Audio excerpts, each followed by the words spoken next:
பண்டிகையை முன்னிட்டு திருவள்ளூர் நகராட்சி சார்பில் தூய்மை பணியாளர்களுக்கு இலவச வேட்டி சேலை மற்றும் அறுசுவை உணவு நகர்மன்ற தலைவர் வழங்கினார். திருவள்ளூர் நகராட்சி சார்பில் பொங்கல் பண்டிகையை முன்னிட்டு அறுசுவை உணவு மற்றும் இலவச வேட்டி சேலை வழங்கும் நிகழ்ச்சி நடைபெற்றது. நகர்மன்ற தலைவர் உதயமலர் பாண்டியன் தலைமை தாங்கினார். நகர்மன்ற துணைத் தலைவர் ரவிச்சந்திரன் முன்னிலை வகித்தார். இதில் நகராட்சியில் துப்புரவு பணியாளர்கள் 190 பேருக்கு வேட்டி சேலையை நகர்மன்ற தலைவர் உதயமலர் பாண்டியன் மற்றும் முன்னாள் நகர்மன்ற தலைவர் பொன் பாண்டியன் ஆகியோர் வழங்கினர்.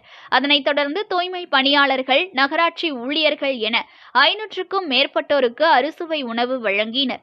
இதில் நகர திமுக நிர்வாகிகள் கமலக்கண்ணன், DM ரவி, ராஜேஸ்வரி கைலாசம், சம்பத் ராஜா, குப்பன், ஸ்ரீனிவாசன், சிவக்குமார், விஜயகுமார், இதில் நகர்மன்ற உறுப்பினர்கள் வசந்தி வலாயுதம், நீலாவதி பன்னீர்செல்வம், பிரபாகரன், சாந்தி கோபி, ஆயிஃப் அலி, பாபு, ஜான், ராஜ்குமார், பத்மாவதி ஸ்ரீதர், அருணா ஜெயகிருஷ்ணா, இந்திரா பரசுராமன், ஸ்ரீனிவாசன், ஹேமலதா, விஜயகுமார், கமலி, தனலட்சுமி ஸ்ரீனிவாசன் மற்றும் வீனஸ், முனுசாமி, பார்த்திபன், சசி உட்பட பலர் கலந்து கொண்டனர்.